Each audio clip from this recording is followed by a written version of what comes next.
엄마, 이번에 이사한다고 해서 300만 원 넣었어. 이사할 때 보태. 고마워, 우리 딸. 아니, 사돈한테는 300만 원이나 주면서 나는 왜 10만 원이니? 어머니, 이러실 거면 앞으로 저희 집에 오지 마세요. 은숙은 10만 원을 아름의 얼굴에 던져버렸습니다. 구독, 좋아요, 알림 설정은 영상을 제작하는데 큰 힘이 됩니다. 추석날 아침 7시. 새벽 공기가 차가웠지만 김은숙의 마음만큼은 따뜻했습니다. 65세의 은숙은 버스 정류장에서 서둘러 첫 번째 버스에 올라탔어요. 아들 민규의 집으로 가는 길이었죠. 버스 창밖으로 스쳐 지나가는 서울 시내 풍경을 바라보며 은숙은 가슴 한편이 벅차올랐습니다. 오늘은 손녀 고은이를 볼 수 있는 날이었거든요. 평소엔 떡볶이 장사로 바빠서 자주 보지 못했지만 명절만큼은 가족과 함께 보내고 싶었습니다. 버스에서 내려 갈아타야 할 두 번째 버스를 기다리며 은숙은 손에 들고 있는 과일 봉지를 다시 한번 확인했어요. 싱싱한 사과와 배가 들어 있었죠. 그리고 손녀 고은이를 위한 작은 선물도 챙겨왔습니다. 아이고, 이 나이에 버스를 3번이나 갈아타야 하다니. 은숙은 속으로 중얼거렸지만 아들과 며느리, 손녀를 만날 생각에 발걸음이 가벼웠어요. 세 번째 버스에서 내려 민규의 아파트까지 걸어가는 동안에도 은숙의 얼굴에는 미소가 떠나지 않았습니다. 드디어 아들의 집 앞에 도착했어요. 초인종을 누르자 곧 문이 열렸고 39세의 아들 민규가 반갑게 맞아줬습니다. 엄마 오셨어요? 아침 일찍 오시느라 고생하셨죠? 아니야. 난 괜찮아. 근데 고은이는 어디 있니? 민규의 뒤로 며느리 박아름과 6살 손녀 고은이가 나왔습니다. 아름은 평소보다 밝은 표정으로 은숙을 맞았어요. 어머니, 어서 들어오세요. 차 한 잔 드릴게요. 할머니, 고은이가 달려와 은숙의 품에 안겼습니다. 손녀의 따뜻한 포옹에 은숙의 마음이 녹아내렸습니다. 이런 순간 때문에 멀고 불편한 길도 마다하지 않는 것이었죠. 거실에 앉자 아름이 정성스럽게 차를 우려내 가져왔고 테이블 위에는 은숙이 가져온 과일과 함께 다양한 과자들이 놓여 있었습니다. 할머니, 이거 제가 좋아하는 과자예요. 고은이가 과자를 들어 보이며 제잘거렸어요. 은숙은 손녀의 귀여운 모습에 절로 웃음이 나왔습니다. 그래, 우리 고은이가 좋아하는구나. 많이 먹어라. 한참 동안 가족들과 이런저런 이야기를 나누며 즐거운 시간을 보냈어요. 민규는 회사 이야기를, 아름은 고은이의 유치원 생활에 대해 얘기했습니다. 은숙도 떡볶이 가게의 단골 손님들 이야기를 들려줬죠. 그런데 잠시 후 아름이 웃으며 봉투 하나를 은숙 앞에 내밀었어요. 어머니, 저희가 요즘 형편이 넉넉하지 못해서 많이는 못 넣었어요. 은숙은 봉투를 받으며 손을 내저었습니다. 아이고, 뭐 이런 걸. 나는 그냥 너희만 건강하게 잘 살면 그걸로 됐다. 하지만 속마음으로는 고마웠습니다. 아들과 며느리가 어려운 형편에도 자신을 챙겨주는 마음이 느껴졌거든요. 그때 민규의 휴대폰이 울렸습니다. 아름의 친정 어머니인 이순영에게서 온 전화였죠. 장모님 오고 계세요? 응, 정서방. 나 30분 뒤면 터미널에 도착할 것 같아. 네, 장모님, 지금 바로 출발할게요. 민규는 전화를 끊고 나갈 채비를 했고 그 모습을 보던 은숙이 물었습니다. 어디 가는 거니? 아, 터미널로 장모님 모시러 갔다 올게요. 그 말을 들은 은숙의 마음 한편에 서운함이 스며들었어요. 자신은 같은 서울에 살면서도 버스를 3번이나 갈아타며 힘들게 왔는데 장모는 30분이나 걸리는 터미널로 직접 모시러 간다니. 씁쓸한 기분이 들었지만 추석이라는 좋은 날에 내색하고 싶지 않았습니다. 민규가 나간 후 아름이 은숙에게 다가왔어요. 어머니, 죄송한데 요리하는 것 좀 도와주시겠어요? 아무래도 점심시간에 맞춰 요리가 안 끝날 것 같아서요. 아름은 웃으며 앞치마를 건넸습니다.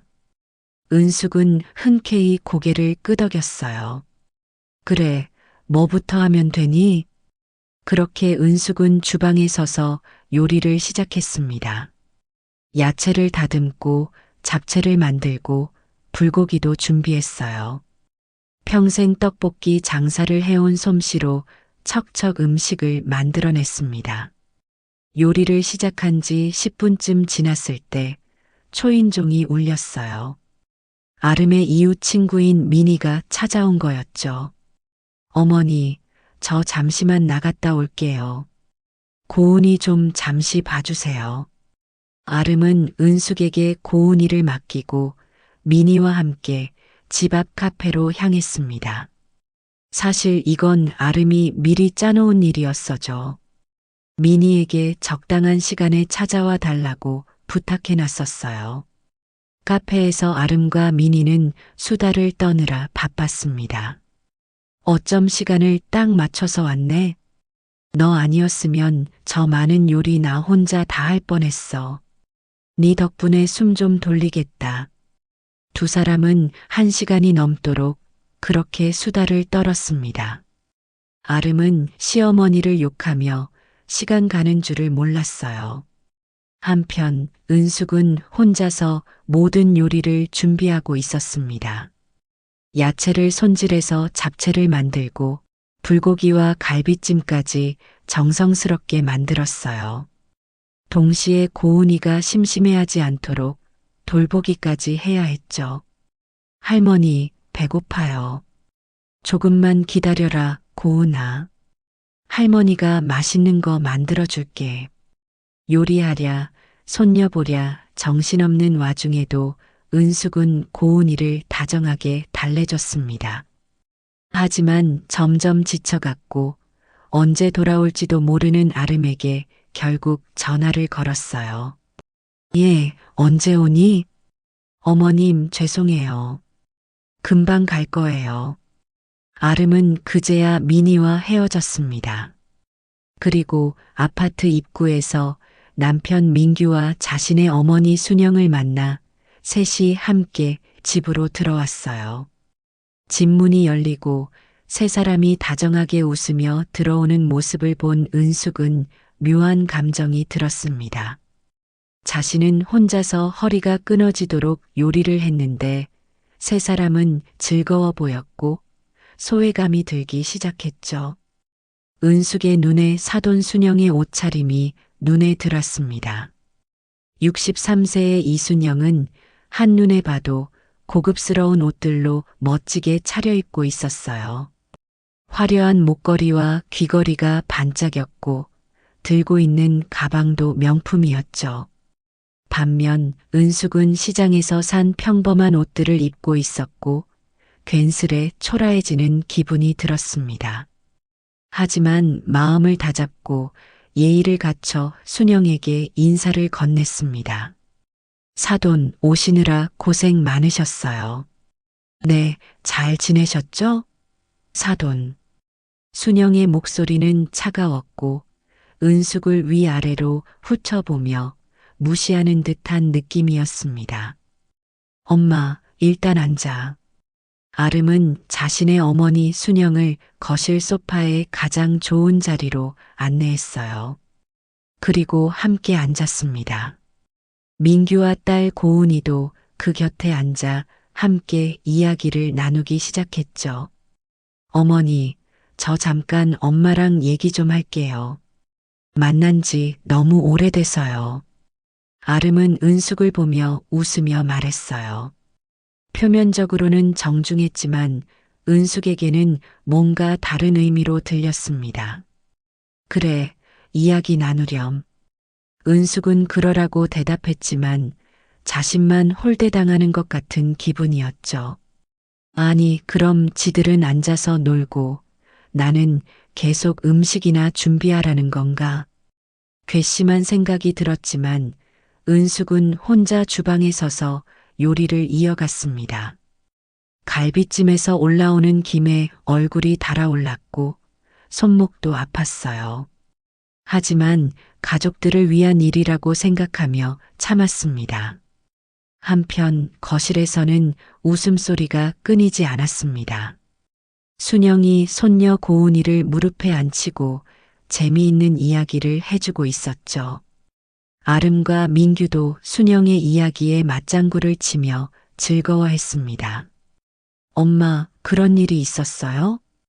고은아, 외할머니가 더 재미있는 이야기 해줄게. 그 모습을 바라보던 은숙의 소외감은 더욱 커져갔어요. 뜨거운 주방에서 혼자 땀 흘리며 요리를 하는 자신과 즐거운 시간을 보내는 가족들이 비교됐거든요. 그렇게 모든 음식을 준비하고 드디어 다 같이 점심을 먹게 되었습니다. 은숙이 정성껏 만든 음식들이 테이블 가득 차려졌어요. 잡채, 불고기, 갈비찜, 전, 나물 등 추석상다운 풍성한 상차림이었죠.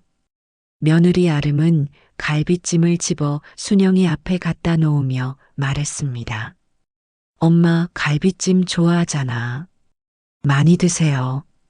갈비찜을 하나 집어먹은 순영은 딸 아름을 보며 감탄했습니다. 우리 딸 이제 요리 잘하네. 갈비찜을 어쩜 이렇게 맛있게 했어? 맛있지? 많이 드세요. 아름은 은숙의 눈치를 살짝 보며 웃으며 말했어요. 하지만 순영에게는 자신이 요리한 것처럼 얘기하고 있었습니다. 그래요, 장모님. 천천히 많이 드세요. 민규도 거들었습니다. 이 광경을 지켜보는 은숙은 자신이 무시당하는 것 같다는 생각이 들었고 자신은 요리를 해주기 위해 온 가정부 같았습니다. 우리 정서방 복 터졌네. 이렇게 요리 잘하는 마누라 없고. 순영이 아름을 칭찬하자 아름은 수줍게 웃었어요. 에이, 엄마 왜 그래? 아니야, 정말이야.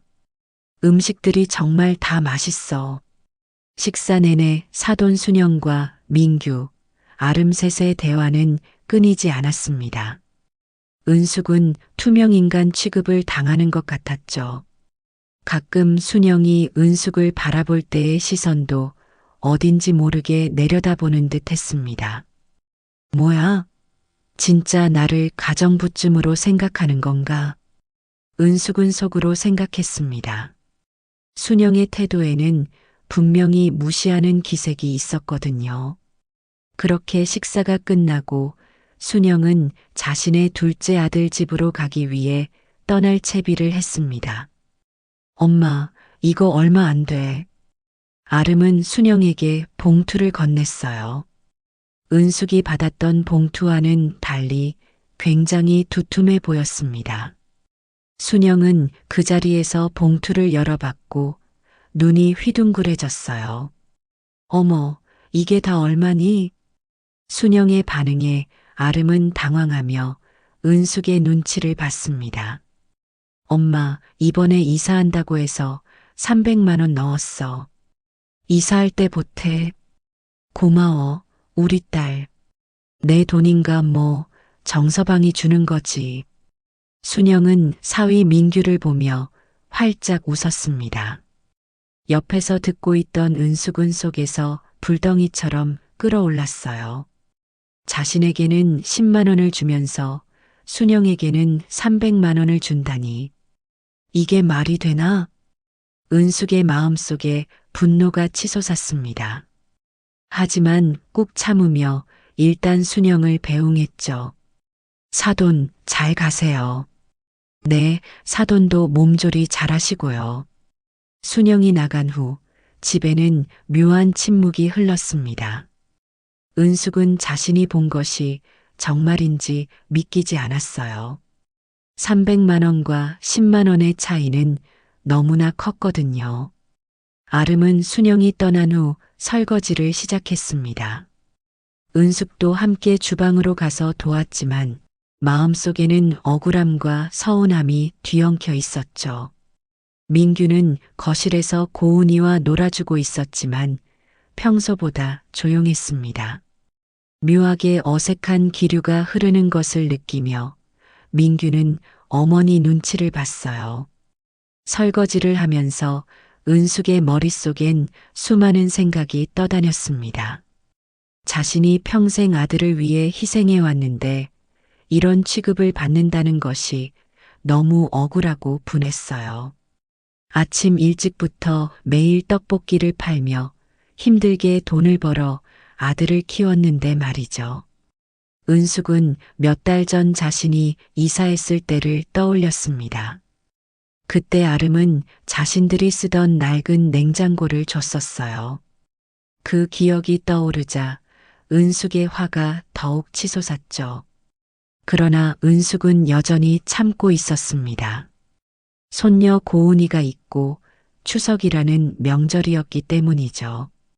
이날의 일은 은숙에게 큰 상처로 남게 되었습니다. 며느리와 아들이 자신을 얼마나 하찮게 여기는지 확실히 알게 된 날이었거든요. 그렇게 설거지가 끝나고 도저히 참을 수 없던 은숙이 드디어 입을 열었습니다. 애미야, 이건 좀 너무한 거 아니니? 은숙의 목소리에는 평소와 다른 차가운 기운이 흘렀습니다. 며느리 아름은 무슨 뜻인지 모르겠다는 표정으로 대답했어요. 어머니, 뭐 때문에 그러세요? 아니, 사돈한테는 300만 원이나 주면서 나는 왜 10만 원이니? 은숙은 꾹 참아왔던 서운함을 떨리는 목소리로 이야기했습니다. 어머니, 어머니는 서울에 계셔서 종종 찾아뵙기도 하는데 저희 엄마는 지방에 계셔서 명절밖에 못 보잖아요.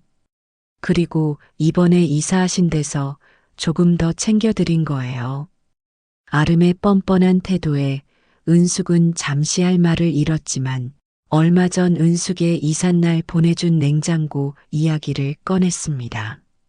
나 이사할 때는 다 낡아 빠진 냉장고 줬잖니. 어머니, 그건 잠시 말문이 막힌 것 같은 아름이 머뭇거리다 이야기했어요. 어머니, 별것도 아닌 걸로 이러시면 서로 피곤해져요. 옆에서 듣던 민규도 거들었습니다. 그래요, 엄마. 별일도 아니구만요. 뭐, 은숙은 아들의 말에 결국 폭발해버렸습니다. 뭐, 오늘만 해도 그렇다.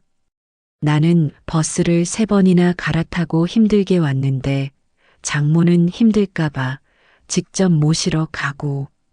그건 장모님은 지방에서 올라오셨잖아요. 나는 혼자 아침부터 주방에 서서 요리하는데 너희는 사돈이랑 셋이 앉아서 웃고 떠들기만 했잖아. 어떻게 사람을 앞에 두고 사돈과 그렇게 차별을 하니? 은숙의 얼굴이 붉어졌습니다. 오늘 하루 종일 참아온 감정들이 폭포처럼 쏟아져 나왔어요. 은숙의 얘기를 듣고 있던 아름이 끼어들었습니다. 오랜만에 만난 엄마랑 잠깐 얘기 좀 한 건데 그게 그렇게 꼴보기 싫으셨어요?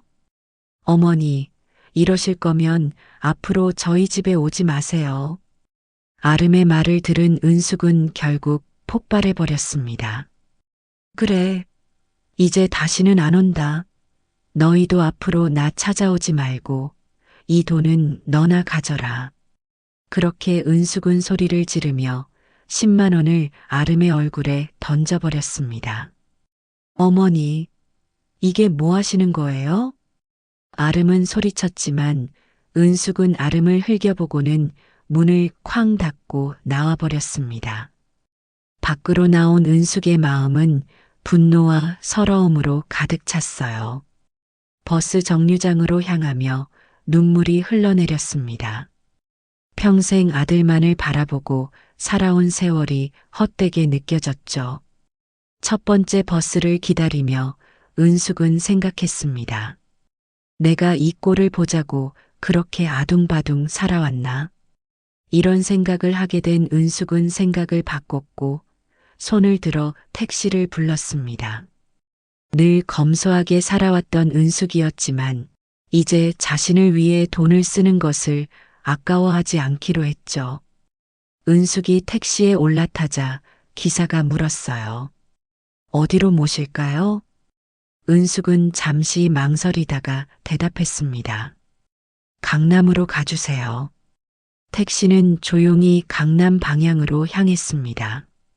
30분 후 택시는 강남 한복판에 우뚝 선 호화로운 호텔 앞에 도착했어요. 은숙이 택시에서 내려 로비로 들어서자 호텔 직원들이 모두 나와 깍듯하게 인사를 했습니다. 은숙은 고개를 끄덕이며 자신의 전용 엘리베이터로 향했어요. 호텔 직원들의 정중한 태도는 마치 왕족을 대하는 것 같았습니다. 펜트하우스 객실에 들어간 은숙은 창밖을 바라보며 오래도록 생각에 잠겼어요. 서울 시내 전경이 한눈에 내려다 보이는 곳이었습니다.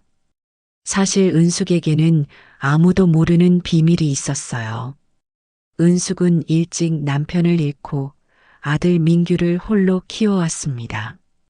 아들에게만은 절대 짐이 되지 않겠다고 다짐하며 낮에는 지하철역 앞에서 떡볶이를 만들어 팔았고 밤에는 부동산에 대해 공부를 했죠. 처음에는 작은 원룸 하나를 사는 것부터 시작했습니다. 떡볶이 장사로 번 돈을 조금씩 모아서 말이에요. 그런데 은숙에게는 남다른 안목이 있었습니다. 개발될 지역을 미리 알아보고 투자했고 매번 큰 수익을 올렸어요. 원룸으로 시작해서 아파트, 상가, 그리고 마침내 870억의 가치를 가진 이 호텔까지 소유하게 된 것이었죠. 하지만 아들 민규가 자신의 재산에 기대어 돈을 너무 쉽게 여길까 걱정이 됐었고 이 사실을 민규에게는 숨겨왔습니다. 은숙은 많은 재산이 있었음에도 늘 검소하게 살아왔어요. 떡볶이 장사를 계속하며 평범한 어머니 행세를 해왔습니다. 오늘 자신이 당한 일을 떠올리자 분하고 서러워서 잠을 이룰 수 없었어요.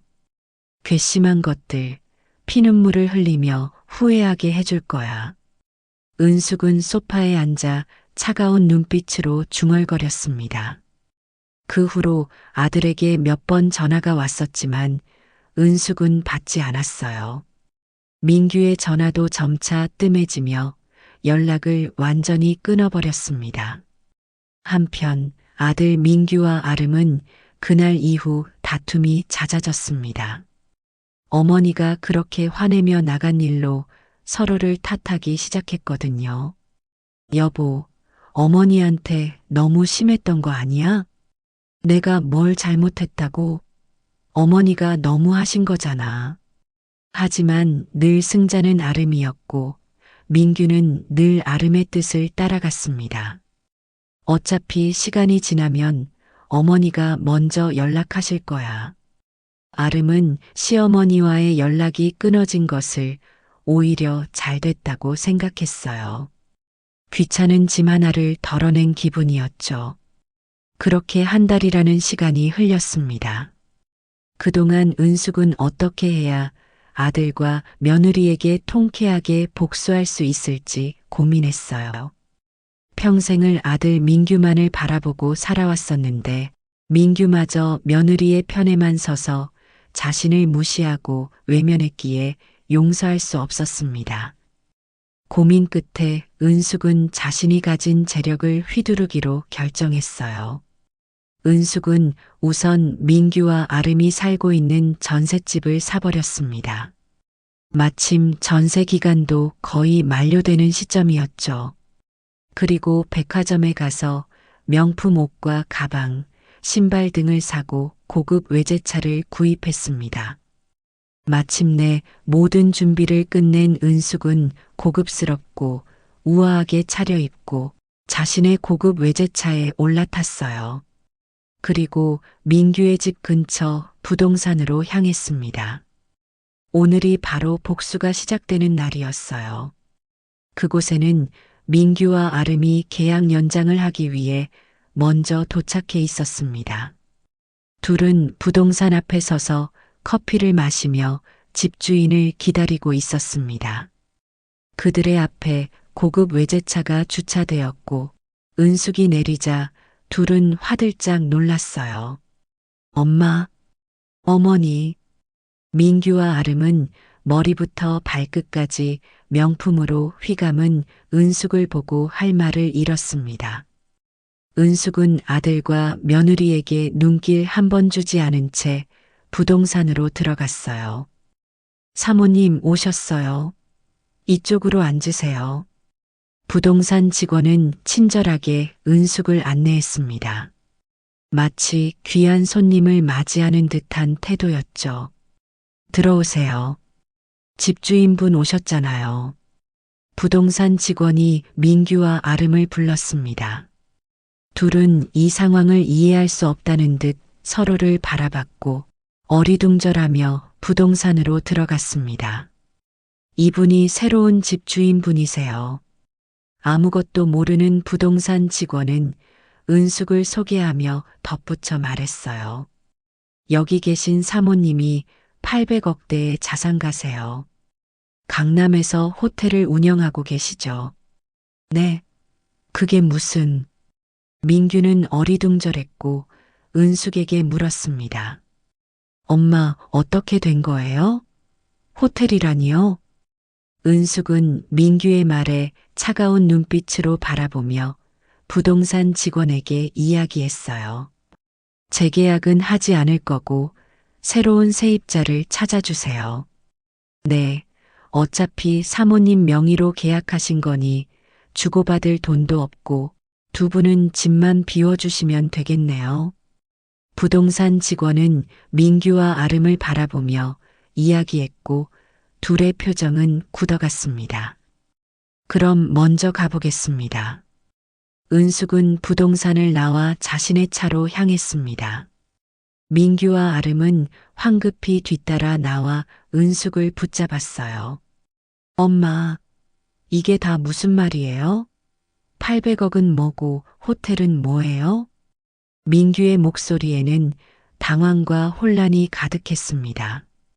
평생 떡볶이 장사를 하며 가난하게 사는 줄만 알았던 어머니가 갑자기 800억 자산가라니 꿈을 꾸는 것 같았죠. 말 그대로야. 800억대의 호텔을 운영하는 자산가. 그게 나야. 은숙의 대답은 차갑고 단호했습니다. 네. 아름도 입을 다물지 못했습니다. 시어머니가 그렇게 큰 자산을 가지고 있었다니 믿기지 않았어요. 엄마, 정말 그게 사실이에요? 근데 아직도 떡볶이 장사하시잖아요. 민규는 여전히 현실을 받아들이지 못하고 있었습니다. 떡볶이 장사는 취미일 뿐이야. 내 진짜 일은 따로 있지. 은숙은 담담하게 대답했지만 그 목소리에는 서늘함이 배어 있었어요.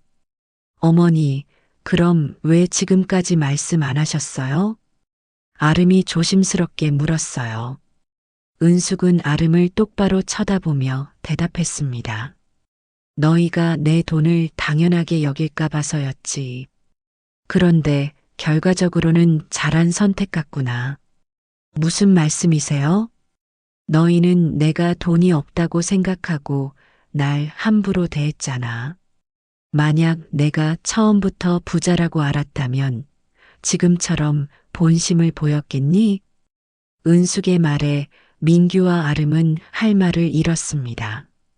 전곡을 찌르는 말이었거든요. 어머니, 저희가 잘못했어요. 까지 마시고 저희 얘기 좀 잠깐 들어주세요. 민규가 어머니의 팔을 붙잡으며 애원했습니다. 그래. 어디 드러나 보자. 은숙이 발걸음을 멈추고 세 사람은 근처 카페로 향했어요. 카페에 앉자 민규가 먼저 입을 열었습니다.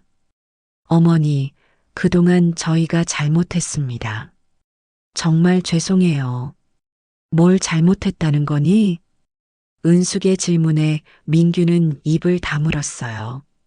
구체적으로 무엇을 잘못했는지 말하기가 어려웠거든요. 뒤이어 아름도 이야기했습니다. 어머님 화나신 건 알겠는데 그래도 이건 좀 너무하시잖아요. 너무해? 뭐가 너무하다는 거니? 은숙의 눈빛은 더 이상 예전에 따뜻했던 시어머니의 눈빛이 아니었습니다. 고은이도 있는데 이렇게 저희를 내쫓으시면 어떻게 해요? 당장 이사갈 곳도 마땅치 않은데. 아름의 말을 들은 은숙은 차가운 미소를 지으며 말했습니다. 그걸 왜 나한테 묻니?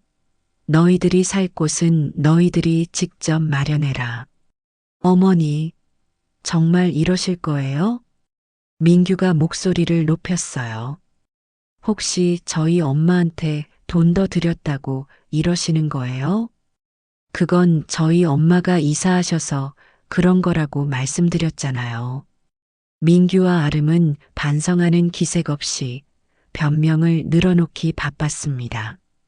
내가 그깟 돈 때문에 이러는 것 같니? 은숙이 조용히 물었습니다.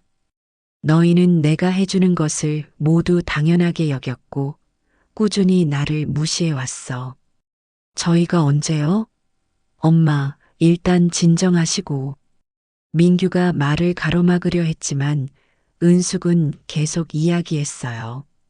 나는 혼자 아침부터 주방에서 요리를 했는데 너희는 나를 투명인간 취급하며 사돈과 함께 거실에 앉아 웃고 떠들었지. 그리고 내가 만든 음식을 네가 만든 것처럼 말했어. 그것도 내가 앞에 있는데도 불구하고 아주 당당하게.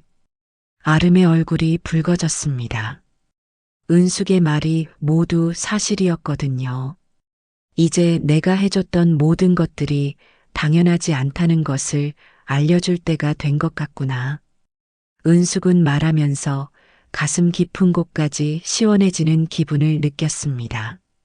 어머님, 저희가 잘못했어요. 어머니가 예뻐하시는 고은이를 봐서라도 한 번만 용서해 주세요. 아름은 딸 고은이를 들먹이며 은숙의 마음을 돌리려 했습니다. 손녀 고은이의 이름이 나오자 은숙은 잠시 흔들렸어요. 하나뿐인 손녀를 생각하면 마음이 아파왔죠. 하지만 은숙은 곧 마음을 다잡았습니다. 고은이는 너희 자식이잖니. 나는 내 아들 민규한테 해줄 만큼 다 해줬다.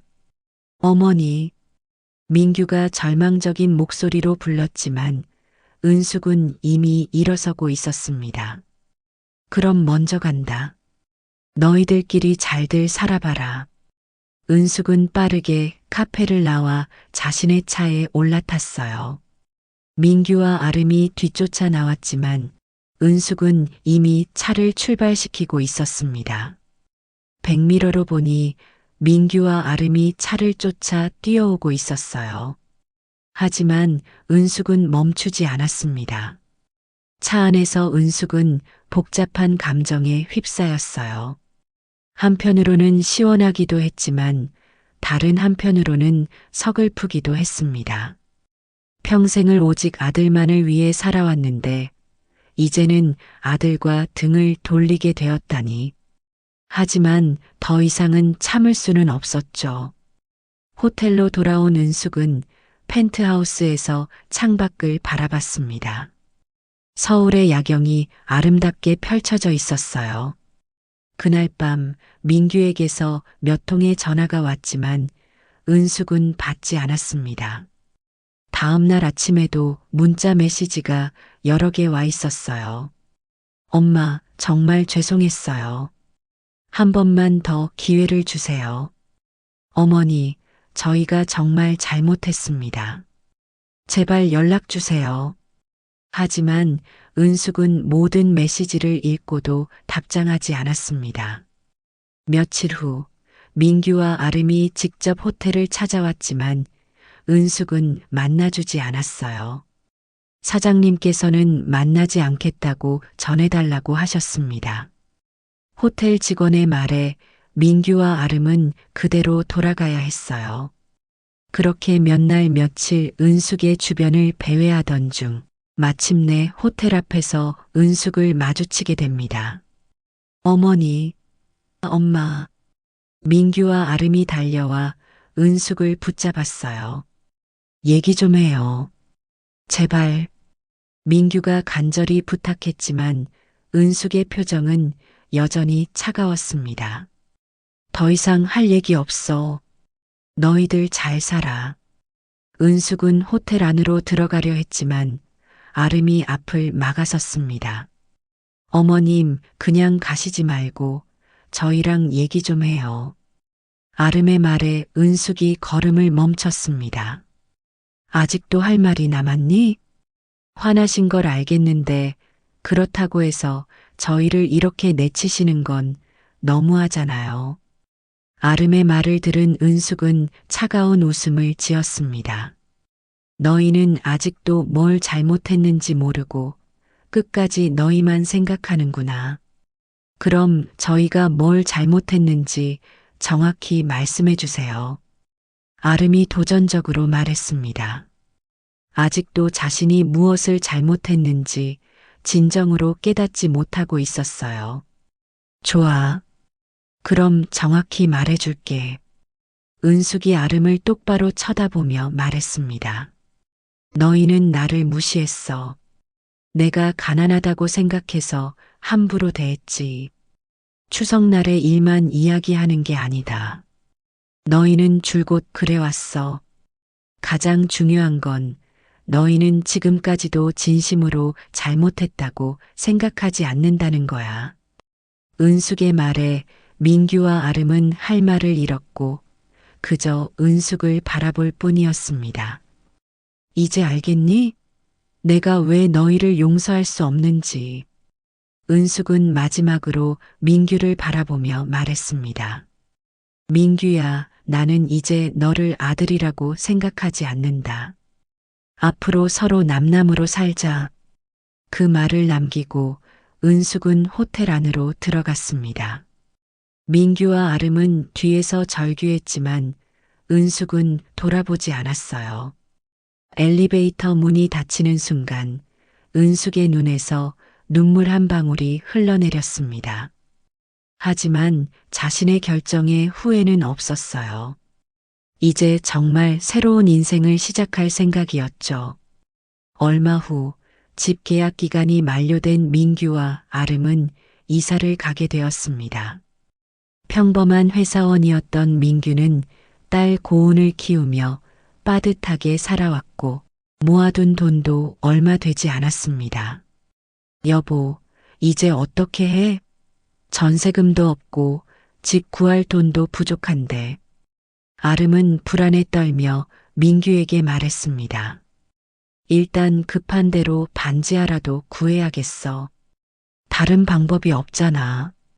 민규는 한숨을 깊게 내쉬며 대답했습니다.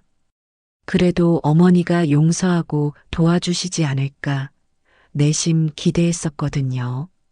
이사할 집을 찾기 위해 민규는 매일 부동산을 돌아다녔습니다.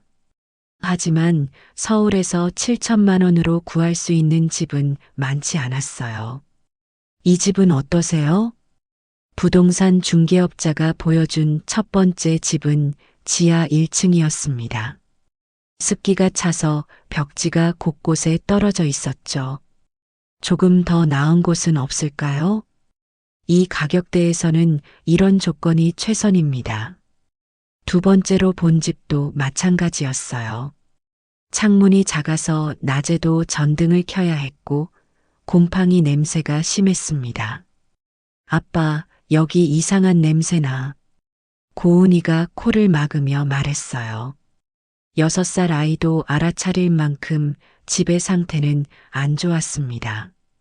세 번째로 본 집에서 민규는 결정을 내려야 했죠. 쉴 새 없이 발품을 팔았지만 다 비슷비슷한 상태였습니다. 서울 외곽의 반지하의 집이었고 전세금이 부족해서 결국 월세로 계약해야 했어요. 보증금 3천만 원에 월세 60만 원입니다. 60만 원이요? 좀 깎아주실 수는 없나요? 이미 많이 깎아드린 거예요. 다른 분들도 많이 문의하시거든요. 민규는 어쩔 수 없이 계약서에 도장을 찍었습니다. 이사날 아침, 민규와 아름은 짐을 정리하며 복잡한 심정이었습니다. 정말 이렇게 될 줄은 몰랐어. 아름이 한숨을 쉬며 말했어요. 명품 가방을 들고 고급 차를 타던 시어머니의 모습이 아직도 믿기지 않았거든요. 이사 트럭에 짐을 싣고 새 집으로 향하는 길, 가족들의 표정은 어두웠습니다. 새로 이사한 집은 충격적이었죠. 들어서자마자 곰팡이 냄새가 코를 찔렀고 창문을 열어도 햇빛이 제대로 들어오지 않았습니다. 천장에는 물자국이 여러 군데 있었고 바닥은 축축했어요. 벽면에는 이미 곰팡이가 잔뜩 피어 있었습니다.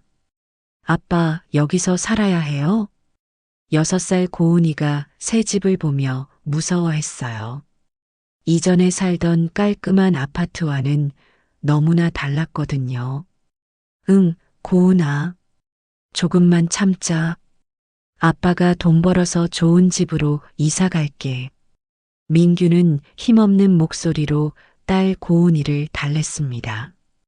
이사 온 첫날 밤부터 새로운 문제에 부딪혔어요. 위층에서 발소리가 쿵쿵 들렸고 옆집에서는 텔레비전 소리가 새어나왔습니다.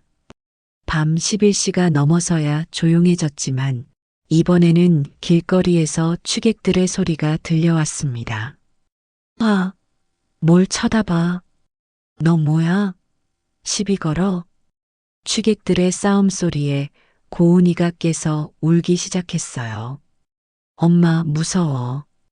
괜찮아, 고은아. 엄마가 여기 있어. 아름은 딸을 품에 안으며 달랬지만 자신도 불안함을 느꼈죠. 어떤 날은 창문에 대고 노상방뇨를 하는 사람도 있었어요. 여보, 우리 계속 이렇게 살아야 돼? 아름이 민규에게 절망적인 목소리로 말했습니다. 그럼 어떻게 해? 내 월급만으로는 한계가 있잖아.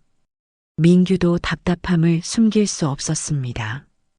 회사에서는 승진도 막혀 있고 월급도 크게 늘지 않았거든요.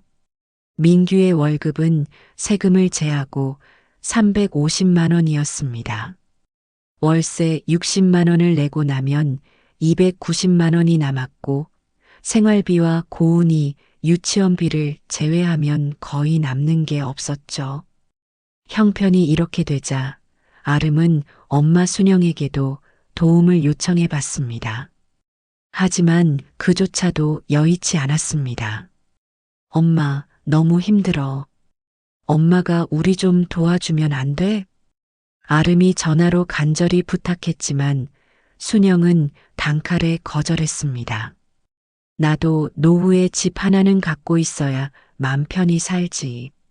순영은 12억짜리의 아파트에 살고 있었고 남편이 세상을 떠난 후 나오는 연금으로 꽤 여유 있는 노후를 보내고 있었습니다. 하지만 남들의 시선에 신경을 많이 쓰는 순영은 자신을 꾸미는데 많은 돈을 투자하고 있었죠. 엄마, 그래도 고은이 생각해서라도. 아이고, 나도 살기 바빠. 미안하다. 순영은 전화를 끊어버렸습니다. 아름은 친정엄마마저 등을 돌리자 절망감에 빠졌고 고민에 빠졌어요. 남편 민규의 월급만으로는 이 시궁창 같은 집에서 벗어날 수 없다고 판단한 아름은 결단을 내렸습니다. 여보, 나도 일을 구해야겠어. 일이라니? 고은이는 어떻게 하고? 고은이 유치원에 간 시간에 할 수 있는 일을 찾아봐야지. 그런 일이 있을까? 찾아보면 있겠지. 식당 설거지라도 알아봐야겠어. 그렇게 아름은 동네를 돌아다니며 일자리를 찾기 시작했습니다. 첫 번째 식당에서는 시간이 맞지 않는다며 거절당했고, 두 번째 식당에서는 경험이 없다는 이유로 거절당했어요. 마침내 세 번째로 간 중국집에서 겨우 일자리를 구할 수 있었습니다. 오전 9시부터 오후 3시까지. 시급은 9,000원이에요. 네, 감사합니다. 열심히 할게요. 아름은 간절한 마음으로 대답했습니다. 그렇게 아름은 동네 식당을 전전하며 설거지 일을 시작했습니다. 손톱에 매니큐어를 바르고 고급 옷을 입던 자신이 이런 일을 하게 될 줄은 몰랐었죠. 첫날 일을 마치고 집에 돌아온 아름의 손은 빨갛게 부어 있었습니다. 엄마 손 왜 이래? 고은이가 아름의 손을 보며 걱정스럽게 물었어요. 괜찮아, 별거 아니야. 아름은 억지로 웃으며 딸을 안아줬습니다. 매일 아침 고은이를 유치원에 보낸 후 아름은 식당으로 향했어요. 뜨거운 물에 손을 담그고 기름때 묻은 그릇들을 닦아야 했습니다. 처음에는 손이 너무 아파서 집에 와서 울기도 했지만 점차 익숙해져 갔습니다. 이런 일을 시어머니가 평생 하셨구나. 설거지를 하며 아름은 처음으로 은숙의 고생을 실감했어요. 떡볶이 장사를 하며 손끝이 거칠어졌을 은숙의 마음을 조금이나마 이해하게 되었죠. 내가 그때 너무했나? 아름은 자신의 행동을 돌아보기 시작했습니다. 은숙이 요리를 해줄 때 고마워하기는커녕 당연하게 여겼던 자신이 떠올랐죠. 한편 민규는 회사에서도 힘든 시간을 보내고 있었어요. 동료들은 민규의 처지를 알고 있었고 때로는 동정 어린 시선으로 바라봤습니다. 민규야, 어머니랑 아직 화해 못했어? 동료가 조심스럽게 물었어요. 글쎄요. 어머니가 화가 많이 나신 것 같아요.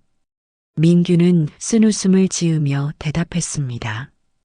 그래도 가족인데 시간이 지나면 풀리지 않을까?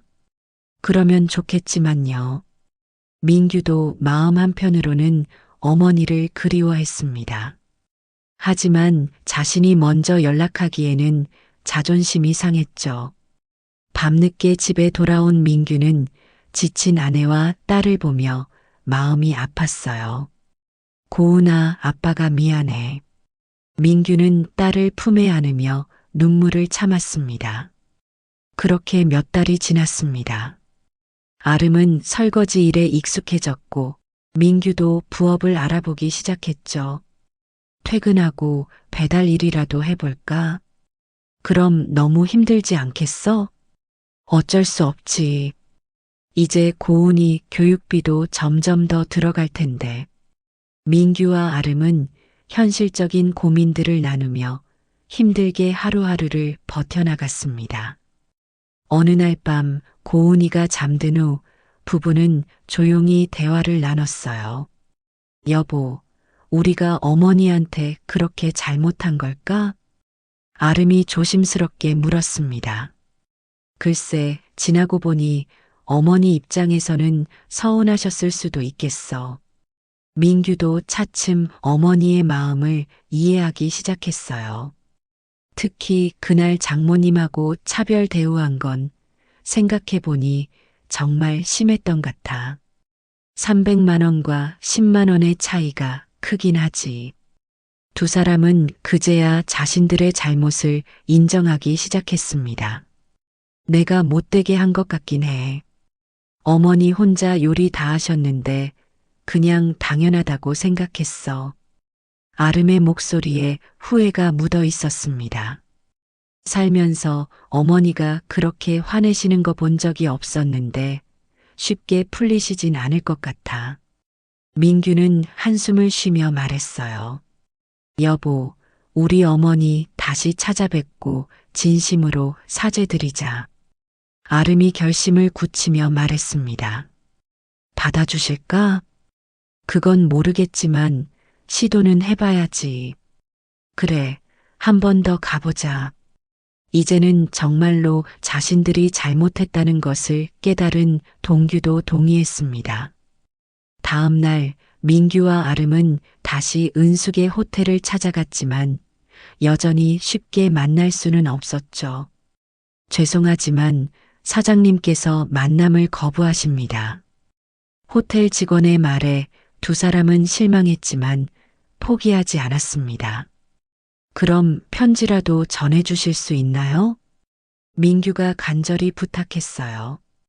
그건 가능합니다. 민규는 정성스럽게 사과 편지를 썼습니다. 그동안의 잘못을 인정하고 진심으로 사죄하는 내용이었어요. 하지만 은숙으로부터는 아무런 답장이 오지 않았습니다. 그래도 민규와 아름은 포기하지 않고 계속 편지를 보냈어요. 언젠가는 어머니 마음이 풀리실 거야. 민규는 희망을 놓지 않았고 언젠가는 화해할 수 있을 거라고 믿었어요. 그렇게 민규와 아름은 현실을 마주하며 조금씩 변화해가고 있었습니다. 한편 은숙은 800억대의 자산가였음에도 여전히 낮에는 떡볶이를 팔았습니다. 자신을 찾아주는 단골 손님들을 보는 것이 즐거웠기 때문에 그만둘 수 없었어요. 사장님, 오늘도 나오셨네요. 떡볶이 하나 주세요. 네, 금방 드릴게요. 은숙은 평소와 다름없이 손님들을 맞았습니다. 하지만 이제는 마음가짐이 완전히 달라져 있었어요. 예전에는 아들을 위해 돈을 모아야 한다는 부담감이 있었지만 이제는 순수하게 일 자체를 즐기고 있었죠. 사장님, 떡볶이가 더 맛있어진 것 같아요. 단골 손님의 말에 은숙은 미소를 지었어요.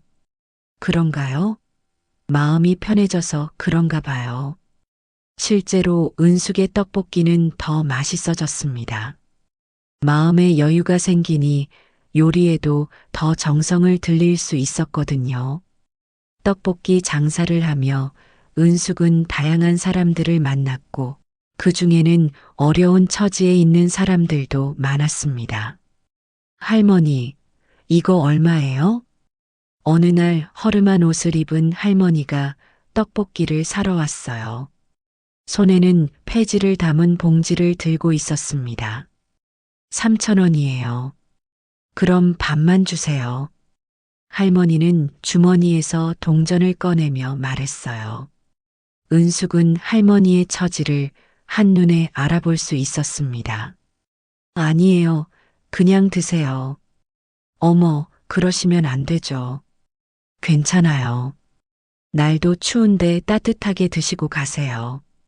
은숙은 떡볶이를 가득 담아 할머니에게 건넸고 할머니는 고마워하며 눈물을 글썽였어요.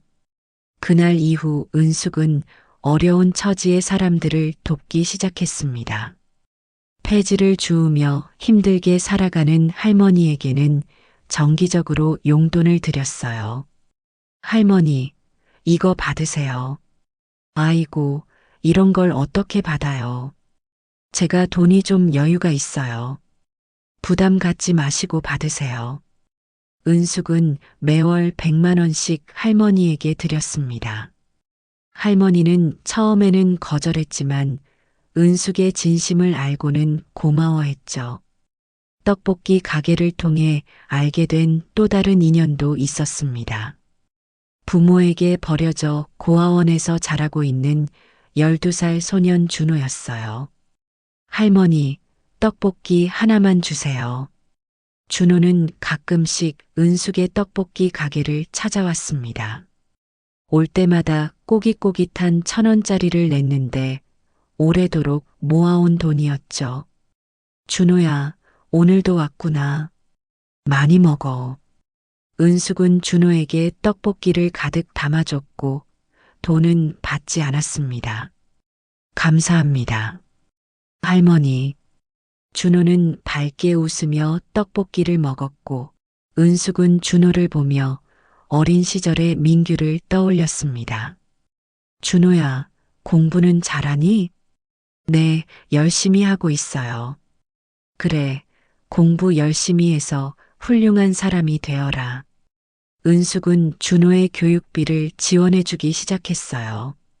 고아원 원장에게 연락해서 준호의 학비와 생활비를 후원하겠다고 했습니다. 정말 감사합니다. 준호가 얼마나 좋아하는지 몰라요. 고아원 원장은 은숙의 선행에 깊이 감사했어요. 이렇게 은숙의 후원을 받는 사람들이 점점 늘어갔습니다. 독거노인, 한부모 가정, 장애인 가족까지.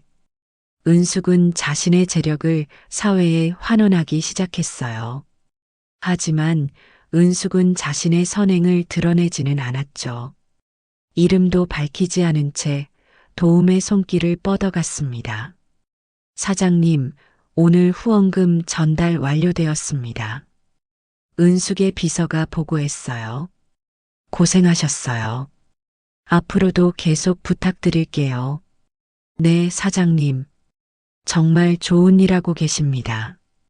떡볶이 가게 문을 닫은 후에는 자신의 호텔로 돌아가 여유로운 생활을 즐겼습니다. 펜트하우스에서 바라보는 서울 야경은 여전히 아름다웠어요. 이제 정말 내 인생을 사는구나.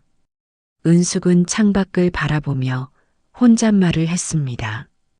70년 가까이 살아오면서 처음으로 느끼는 진정한 자유였죠. 저녁에는 클래식 음악을 들으며 독서를 하기도 했습니다. 젊은 시절에는 할 여유가 없었던 일들이었죠. 은숙은 평생 아들 민규만을 위해 살아왔었고, 이제야 자신만의 시간을 갖게 된 거였습니다. 주말에는 문화센터에서 서예 강좌를 듣기도 했어요. 평생 배우고 싶었지만 여건이 안 되어 포기했던 일이었죠. 은숙 씨, 글씨가 정말 좋아졌네요. 감사합니다. 늦게 시작했지만 너무 재미있어요. 은숙은 서예를 통해 마음의 평안을 찾았습니다. 붓끝에 집중하다 보면 세상의 모든 시름이 잊혀졌거든요. 어느 날은 호텔 직원들과 함께 저녁 식사를 하기도 했습니다. 사장님, 요즘 정말 많이 변하신 것 같아요. 전보다 훨씬 밝아지신 느낌입니다. 그런가요? 마음이 편해져서 그런가 봐요. 가족분들과는 화해하신 건가요? 직원의 질문에 은숙은 잠시 침묵했습니다. 아직은 아니에요. 하지만 상관없어요. 저는 지금이 행복하니까요. 은숙의 대답에는 확신이 서려 있었어요. 더 이상 아들과 며느리에게 의존하지 않겠다는 의지였습니다. 가끔 민규와 아름이 보낸 편지들을 읽어보기도 했지만 답장을 보내지는 않았습니다. 언젠가는 진심으로 반성하는 날이 오겠지. 은숙은 편지들을 서랍에 넣으며 생각했고 아직은 때가 아니라고 판단했습니다. 그로부터 1년이 흘렀습니다. 민규와 아름은 여전히 반지하에서 살고 있었지만 두 사람의 마음가짐은 완전히 달라져 있었어요. 아름은 이제 설거지 일에 능숙해졌고 민규도 퇴근 후 배달 일을 시작했습니다. 힘들었지만 가족을 위해 최선을 다하고 있었어요. 여보, 오늘 고은이가 그린 그림 좀 봐. 아름이 고은이의 그림을 보여줬습니다. 그림 속에는 할머니와 함께 있는 가족의 모습이 그려져 있었어요. 할머니는 언제 와? 고은이가 순수한 눈빛으로 물었습니다. 이제 7살 된 고은이는 할머니가 그리웠거든요. 고은아, 할머니는 지금 바쁘셔. 민규는 딸을 달래며 말했지만 가슴 한편이 아팠어요. 어느 날 아름은 설거지를 하던 중 식당 텔레비전에서 흘러나오는 뉴스를 보게 되었습니다. 익숙한 얼굴이 화면에 나왔어요. 시청자 여러분, 오늘은 특별한 분을 소개해 드리겠습니다. 꾸준히 무명으로 기부를 하시는 김은숙 씨입니다. 아름은 손에 들고 있던 그릇을 떨어뜨릴 뻔했어요. 김은숙 씨는 지난 1년간 총 50억 원을 사회복지단체에 기부하셨습니다. 고아원 아이들부터 독거노인까지 도움이 필요한 모든 분들을 후원하고 계십니다. 화면에는 은숙이 고아원 아이들과 함께 있는 모습이 나왔어요. 밝게 웃고 있는 은숙의 얼굴이 아름의 가슴을 뭉클하게 했습니다. 어머님이 이런 일을 하고 계셨구나. 아름은 뉴스를 보며 눈물을 흘렸습니다. 자신들이 시어머니를 얼마나 잘못 알고 있었는지 깨달았거든요. 집에 돌아온 아름은 민규에게 뉴스 이야기를 했습니다. 여보, 어머니가 텔레비전에 나오셨어. 뭐라고? 엄마가? 민규는 믿을 수 없다는 표정이었죠. 50억 원을 기부하셨대. 민규는 말문이 막혔고 자신을 돌아보며 반성하게 되었습니다. 우리가 정말 잘못 살아왔구나. 민규의 목소리에 깊은 후회가 묻어 있었어요. 그날 밤 부부는 오랫동안 이야기를 나눴습니다. 여보, 우리 어머니한테 다시 한번 찾아가 보자. 이번에는 정말 진심으로 사과드려야겠어. 다음 날 민규 가족은 은숙의 호텔을 찾아갔습니다. 이번에는 고은이도 함께였죠. 할머니 보러 가는 거야? 응, 고은아. 할머니한테 미안하다고 말씀드리러 가는 거야.